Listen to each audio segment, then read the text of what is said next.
So Jonathan, a fourth straight win for Whitby Town, fifth win in six as well. Really starting to pick the form up now. Yeah, definitely a really good time of the season. We knew we needed to sort the home form out, which is what we've done the last few games, and it's good to see. Yeah, absolutely. I mean, the performance tonight on the whole, from the first minute right to the 90th, outstanding from Whitby. Yeah, it was good performance from the boys. They looked after the ball well, didn't take chances an hour and a half. We got the lively players, as we say, with Harry and Malik on the ball in the right areas.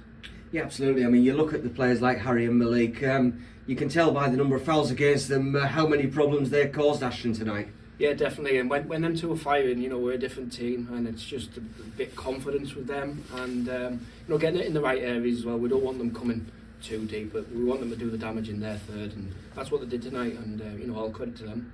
Yeah, absolutely. I mean, it's been a long time since Malik Dykesdale started a game, Jonathan, and when you look at that, he had a point to prove tonight, and he really proved it.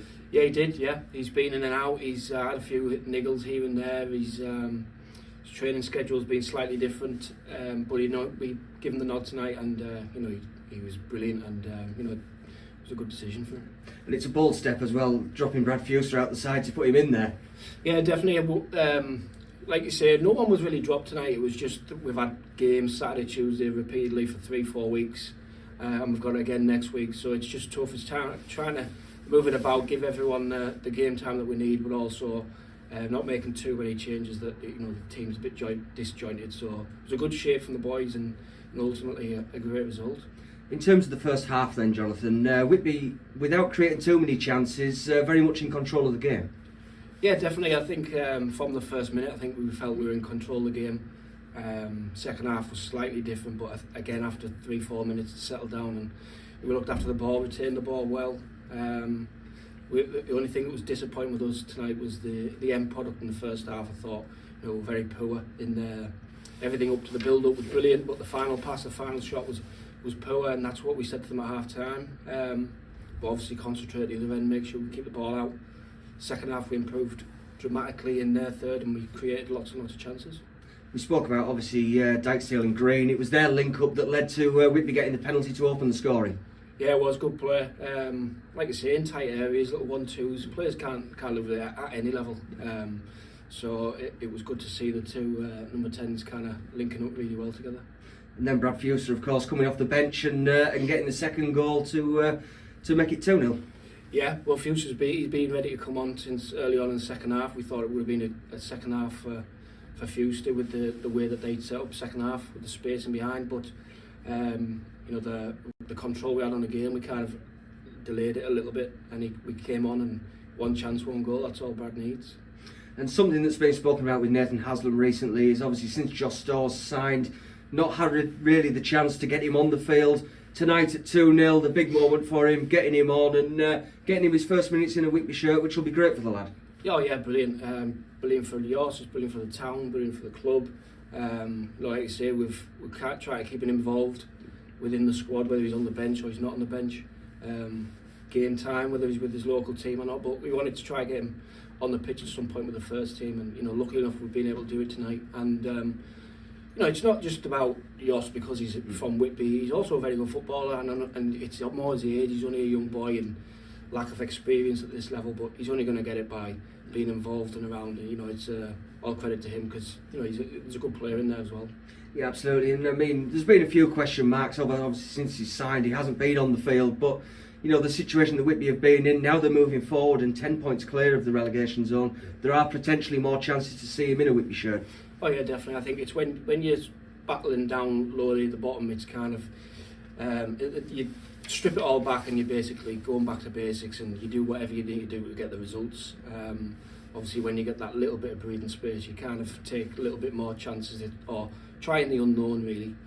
But we know Jos is a very good player, and he's going to be one for the future definitely. So we just need to bed him in nicely. I've been there myself, but being a young lad getting bedded into first team scenarios, and if we treat him right, then hopefully there's a play for the future there for Whitby. One slight disappointment, obviously Whitby have come away with the 3 points, but not able to keep the clean sheet, although a good free kick. Very good free kick, yeah. Sometimes you've got to hold your hands up and say, it was an outstanding finish. It was a good free kick, very disappointing to concede. We were saying with like 5-10 minutes to go, like, to keep the clean sheet. Be proud to keep the clean sheet, but like I say, sometimes you've got to hold your hands up and say, you know, it was a brilliant goal. And I think it's pleasing for us, although we conceded, it's pleasing for us. They didn't play through us and score the goal. Yeah. It's had to be a free kick or a world class goal to get through us. Yeah. In terms of tonight, then results elsewhere mean that Whitby are now 10 points clear of the bottom 4. I mean, obviously it's a division in which you lose a couple of games, you're potentially back in there, but a chance now to look up the table and rather than down, it being 7 points off the playoffs. Yeah, definitely. I think at the same time I've got to stay grounded. I know a few people, there's been a few groans about playoffs and stuff like that before the game. I think they're kind of in that transition stage where you're still looking behind you, but obviously we've had a few good results and you've got the momentum and you start thinking, well, you know what, you start looking up. So we're kind of in the middle where we're looking up, but you've got to keep an eye on your back shoulder, because like you say, 1 or 2 results in this division and you know you're sucked right back in. But on the other side, a couple of results like we've had, you know, you're also looking the other way. So we've got to just not settle for that. We're delighted with the form, delighted with the lads. The last few games, brilliant. But they get it from their attitude, their application, they're working hard, and they got the rewards. And you know, they won't settle for that. They've got to go again. They've got to want more. Lewis Hawkins taken off 20 minutes into the game. It looked pretty much straight away that everybody knew that he had to come off. Any news on that one? No news. We'll know more hopefully in the next couple of days. Like I said, he felt his hamstring about 4 or 5 minutes before he came off, and a couple of movements, and he said, "No, I'm struggling." And to be honest, he's thought about staying on really, but we didn't want to risk it with the amount of games we've got coming up. And you know, he's with the physio. He's going to see how it settles down overnight, and hopefully have some news before the weekend. But doesn't look too bad, to be honest, but you don't really know with these things.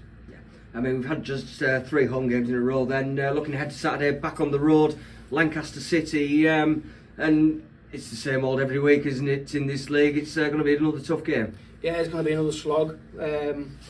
But our away form had been, you know, really good before we played these home games, and home form was something we needed to sort out. And you know, thankfully, and all credit to the lads, you know, we've turned that round. So hopefully we can continue the away form as it was, and you know, go to Lancaster and get a result. And you know, every game in this division is a tough game. Doesn't matter who you're playing, top of the league, bottom of the league.